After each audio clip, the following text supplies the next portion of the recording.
The Clove sailed on through the night until finally his fevered body grew weary and he fell asleep. He moaned groggily as the howling wind raked across him like cold fingernails. A white streak of lightning pierced the sky, illumining the black, angry heavens. The young pyro woke with a start. The Clove sat up and listened to find out how far away the lightning was. A tremendous thunderclap followed a second later. The Clove prayed this would not be his last flight as he frantically pulled down his sails before the shrieking wind tore them to pieces, while his ship was tossed to and fro like an autumn leaf. He had been taught to always go around any storm, but this one was already upon him. The Clove understood that flying through those angry black clouds could be fatal. He had no other choice but to land, or the rising air currents would suck him into the stratosphere and he would freeze to death. That's if he wasn't lucky and didn't get fried by lightning or suffocate first. He hurriedly released the pressure off the levitation stone, and down, down, down he went, holding onto the rudder with all his strength. The rain stung his face and hands, and the wind howled in his ears as it pummeled him while he desperately tried to prevent the craft from rolling. He began to plummet from the sky. Just when he thought the turbulence would never end, it did, but all too soon. The Clove clung onto the flying craft for his life, blindly smashing through what seemed miles of thick canopy, until he stopped with a sudden jolt. He wasn't upside down, and at that moment, that's all he really cared about. He would figure the rest out in the morning, he told himself as he rested his head on the sopping wet canvas, gasping in an overwhelmed daze, before passing out and falling into a deep sleep, despite the ongoing storm above him. When the Clove awoke the following morning, the air was hot and humid. Unfamiliar sounds echoed from the dense green trees. The Clove groaned when he saw the mast had been broken several times over, and the sails were ripped to shreds. Not to mention he was about 30 feet up in one of those immense trees, tangled in the green vines and branches. He looked for a way down. The trees were so thick they had not seen the wide river as he flew above the forest canopy that he was now trying to find a way down from. A set of dark eyes watched as the stranger made his way down from the trees. The Clove eagerly doused himself with handfuls of cool running water, bringing relief from the humid air. "How do trees grow in this heat?" he muttered, not at all used to being in such a muggy place. However, despite the overwhelming heat, he could not help but be drawn to how the small rays of light glittered on the shallow river, and admire the lush green plants and strange tropical birds.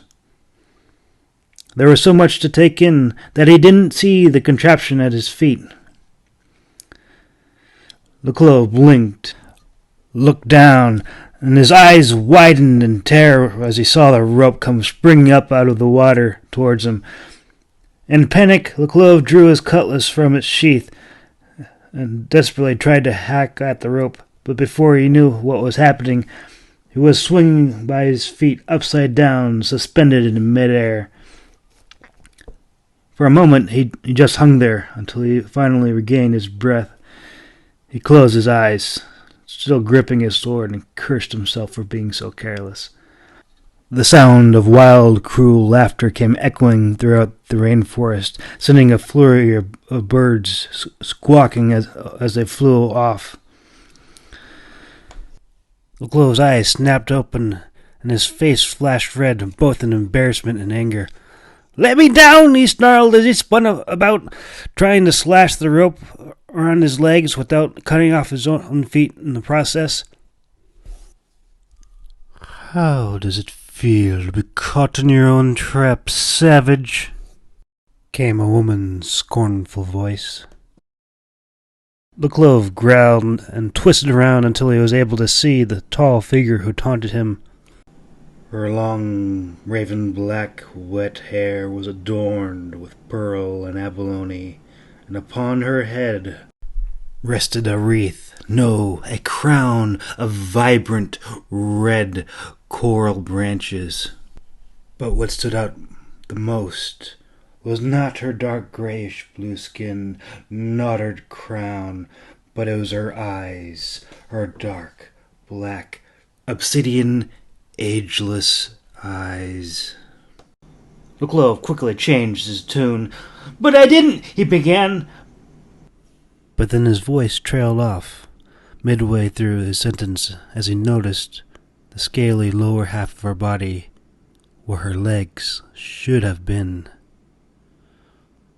The clove blinked and stared dumbly at the mermaid. He'd never seen one before.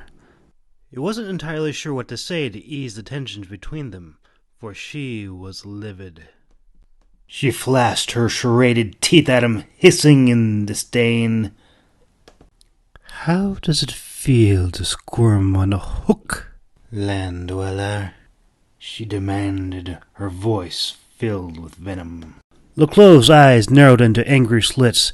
He wasn't entirely sure how to reply to the question, but then he felt something sharp, cold, and wet prick his neck. His eyes followed the pike blade, and then to the hardened face of the merman holding it, eagerly waiting the command to separate his head from his shoulders.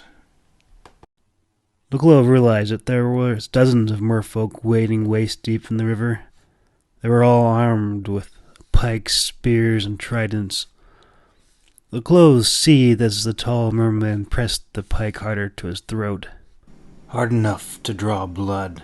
The clove quickly swallowed his pride and dropped his sword into the river, and quickly did his best to explain his situation before things got worse. "I'm lost. I crashed my ship in the storm," he said quickly, hardly noticing the small trickle of hot crimson blood rolling down his face. Several eyebrows rose skeptically, and others turned and coughed, quickly trying to regain their military bearing.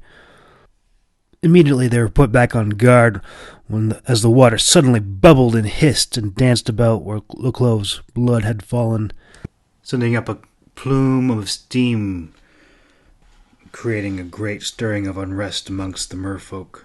"Dragon spawn," hissed the merwoman. Her cold black eyes hardened, and she seized the youth by his unruly black hair and gave him a good jerk in order to study him closer, and gazed into his bright yellow eyes. Young and stupid," she concluded in disgust. "We know you have no ship." It was then she paused in mid-sentence, at first annoyed at the chuckling from her guards, and then her eyes followed the clove's frantic finger pointing to the treetops. The mermaid blinked momentarily and took a second look in disbelief. Everyone stared at the pyro's flying boat, tangled in the tree branches. Being sea folk, they hadn't anticipated a flying craft and were clearly baffled. The clove didn't waste a second. In a flash, he arched his back and swung his free leg around, wrenching the pike out of the unsuspecting merman's hands. Whirling about, the clove sent the merfolk diving into the river to escape the razor-sharp blade. The clove let out a great war cry as he severed the cord that held him suspended in the air. The young warrior fell into the churning white waters and let out a snarl as the pebble-filled riverbed crushed the air out of his lungs. Everything was a blur. For a moment he flailed beneath the water, and then he rose up to his feet. The clove barely had a chance to lift his head out of the water to breathe before the soldiers closed in on him. His eyes went wide in panic, for as soon as they touched him, an electric current shot through his entire body. The clove fell back, howling in agony as his joints and limbs twisted about uncontrollably, and he fell back writhing into the river. His lungs screamed for air as he was dragged deeper into the water. After a moment, his body went limp, giving the illusion that the fight was over. When a flash of light caught his eyes, it was his sword, in one last, final desperate act. Leclose's hands raked the riverbed, churning up a large dust cloud as he dove for the handle. They tried to stop him, but he was faster, and he came up swinging wildly, parrying the tridents left and right. The mermen cursed angrily as the pyro fought back, and they were all too happy to allow the young warrior to escape to the riverbank. Leclove staggered up onto dry land and stumbled about, still waving his cutlass, cutting and slashing at imaginary foes that pursued him. Mermen were quite capable fighters, but on land it was a different story. They did not chase after him, at least not right away. They had no need to. Leclose's yellow eyes flashed about as he coughed up the water he had gulped down in the melee, just when it seemed like a truce of sorts may have been reached. He heard a high-pitched note, as if played by a flute. Leclove looked up just in time to see the harpoon gun, but it was already too late to either move or get away. A barbed shaft penetrated the muscle tissue of his right thigh. He fell to the ground, cursing vehemently as he held his leg and glared at the merfolk. But he knew full well that they could have killed him quite easily if they had wished to. But instead, they were going through a lot of trouble to capture him, and he wondered why. While he made no attempt to run, he refused to be dragged back into the river and quickly snapped the tip off the spear so that he would not be dragged in by the cord tethered to it. Finally, the dark lady of the deep rose out of the water. She leaned against a black coral trident and stared down at Leclove. She did not speak right away. Instead, she took her time, coldly studying him. But Leclove was young and impetuous, and he was not patient and demanded answers immediately. "What are you doing here? What are you doing this far inland? What do you want anyway? I didn't do anything to you," he growled in frustration. It was very uncommon for merfolk to come so far into fresh water. They must have been after something important to have traveled to the edge of their world. He wondered what it was. A frown formed on the tall woman's dark lips. "You dare question me?" she inquired, tilting her head to the side. "You should be on your knees begging for your life, Pyro," she hissed, spitting out the last word as if it had left a bad taste in her mouth. Leclove clenched his teeth and held his injured leg as blood pooled up over his fingers, hissing as it dripped onto the ground. He resisted the urge to pull the shaft from his leg, but he knew that would only make the bleeding worse. Leclove glanced around, searching for an escape, but there was none. He could feel the tinge of magic radiating from the sorceress towering over him. Though he was not taught in the ways of magic, he could tell she was very powerful. But still he refused to cower. "I did not beg the Great Spirit to be born. I did not beg him to wake. Why should I beg a sea witch for my next breath?" Her ageless black eyes widened for a moment. Her wrath was beyond words, and it was clear she was not going to let this insult go. The difference between a witch and a sorceress was slight. It is perhaps like comparing the common thief to the taxman. They both take your money, but the taxman wears a suit and runs a larger-scale operation. Naturally, the sea folk did not take kindly to the insult. Many raised their harpoons to gun him down, but the sorceress raised her hand, commanding them to lower their weapons. "You will beg for death soon enough, dragon spawn," she replied coldly. And at that very moment, the smell of burning flesh filled the air. Leclose's eyes went wide in agony. The shaft in his leg was burning, searing the wound from inside. He fell backwards, writhing in torment, fighting back tears as he gasped for breath. Although it appeared to be torture, Leclose left the shaft in so that the hot metal could cauterize the wound, and finally he ripped it clean out. The pain was so horrible it was beyond description. Tears ran down his face as he hurled the still smoldering harpoon tip away and collapsed, covering his mouth to smother the pitiful howl that rose in his chest. "This wretch knows nothing," the sorceress announced. "They have taken the princess farther than anticipated." "Then shall we dispose of this land-dweller?" one of the guards asked. Hearing this, Leclose quickly regained his footing and glanced around in panic, knowing they were probably meant to kill him so that he could not give away their location. Queen Delmaris didn't so much as blink. "No," she said. "The mute cannot tell what the blind cannot see." Before Leclose knew what was happening, the sorceress raised her hand out to him. He froze in dread as a swirling mass of green smoke came out of her outstretched hand. In an instant, the plume of smoke engulfed him like a terrible sea serpent. He fell to the ground, holding his burning eyes, but as soon as he opened his mouth, his vocal cords were seared, and his screams were stolen from his mouth. "Listen as they pass by you, blind beggar," the sorceress said.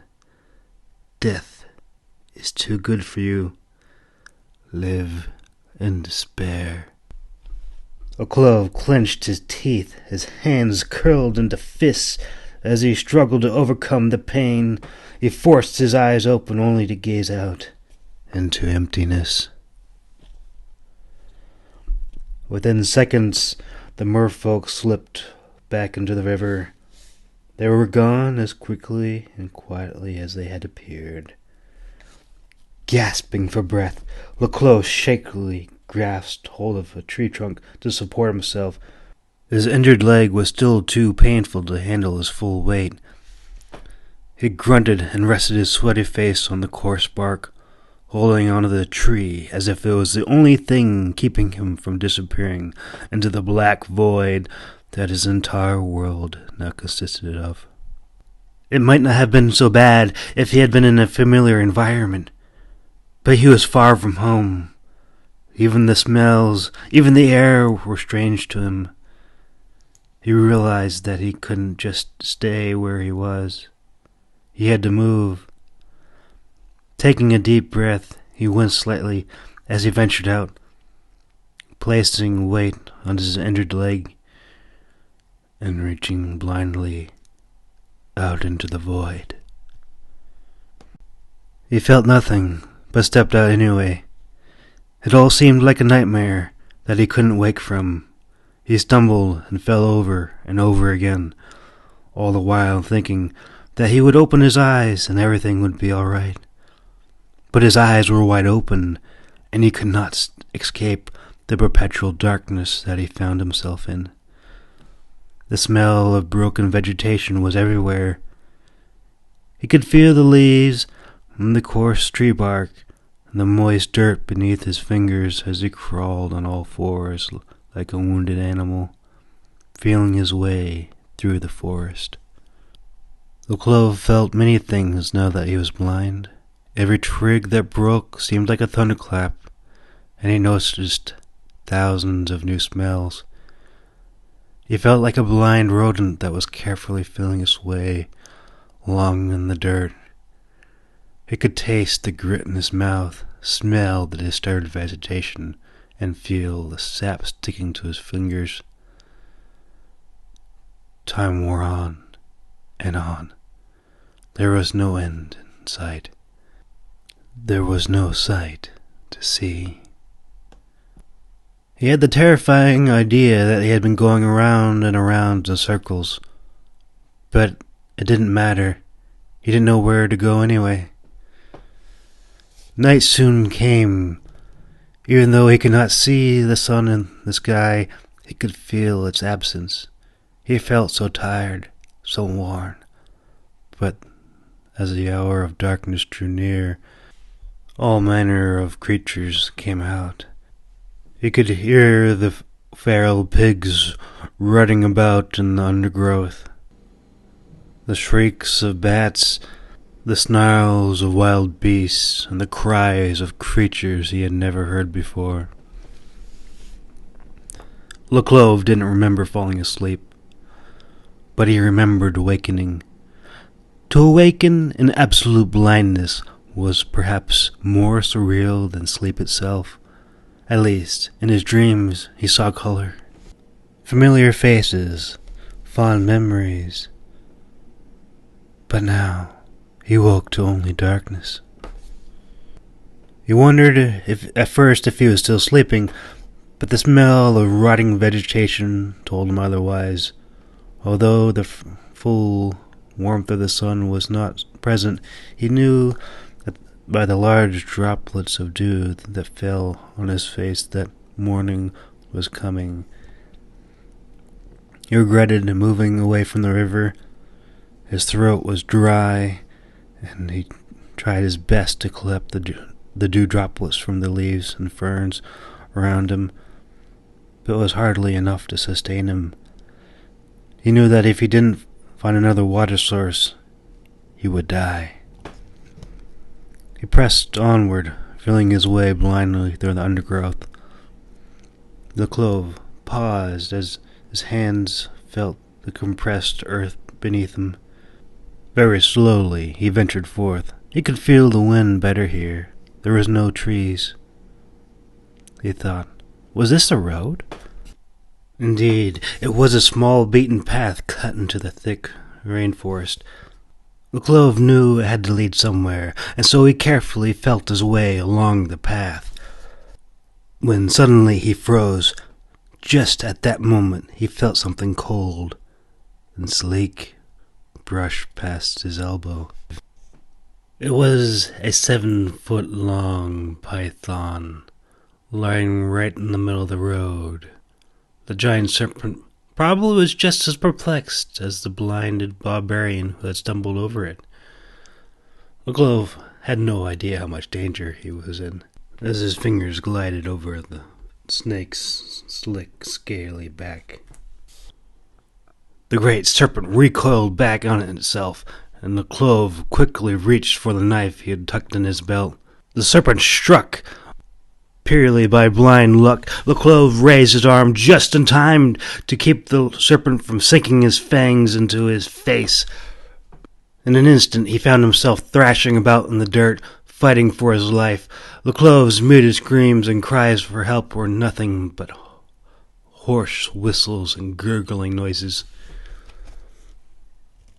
Pythons did not kill with venom, but rather by suffocation, using their powerful coils to crush the life out of their prey. The most efficient way of killing was to cover the victim's face with its jaws and snap the prey's neck, collapsing the ribcage and crushing the lungs. How easy it would have been for Leclove to give in right there, to let the serpent prevail as it began to constrict its coils around his neck. One good squeeze would have snuffed him out like a candle flame.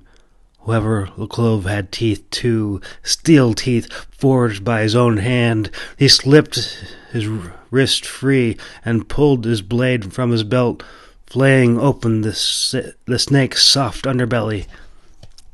The serpent let out a shrill hiss as the serpent clamped down on his shoulder.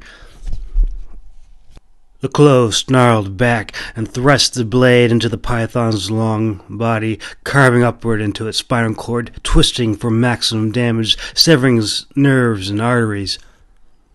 Looking for a quick kill, the serpent loosened its bite and sought to rip out the young warrior's throat, However, in the minor adjustment, the Clove was able to slip his right arm free and seize the serpent's head before it had a chance to strike again.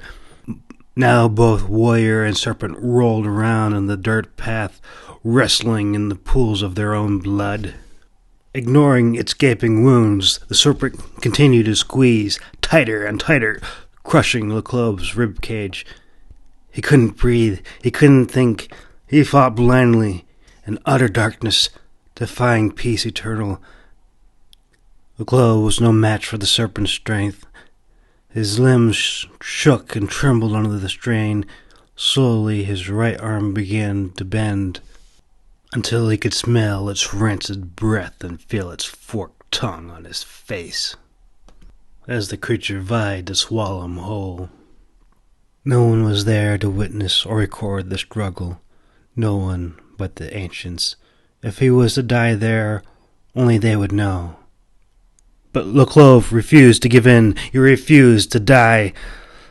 Le Clove thrust his knife upward through its lower jaw and pierced the serpent's skull.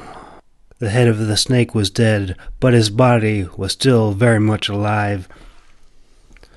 The python violently twisted about in its last death throes, trying to escape. Le Clove snarled as he pried the blade from the serpent's skull and sliced it across his throat, finally freeing himself from the serpent's embrace. In its last moments, the python slithered off, disappearing into the thick undergrowth.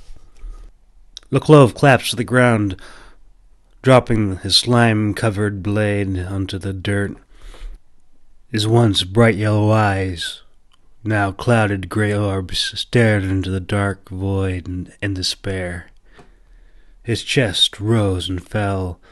His parched mouth gasped to catch his breath, while flies, drawn by the putrid smell of the serpent's sticky red blood, swarmed about Le Clove. He lay in the middle of the road, too exhausted to even swat away the insects that landed on his face and blood-soaked rags that covered his body. He should get up. He should press on. But to where? He had lost his father's sword, and he was blind. What could he do? Why should he press on? What hope was there now? Ignoring the flies, Le Clove closed his sightless eyes. All seemed lost. All was lost. He was just another soul passing through the world, finding its way to the hereafter. But before fate could write the end in another short life, someone drew near. Hello, you're listening to the Dragon Scourge, and we're going to be going on to Chapter 2. Stay tuned. Don't be left behind! Click that thing! Do that thing! And like that thing!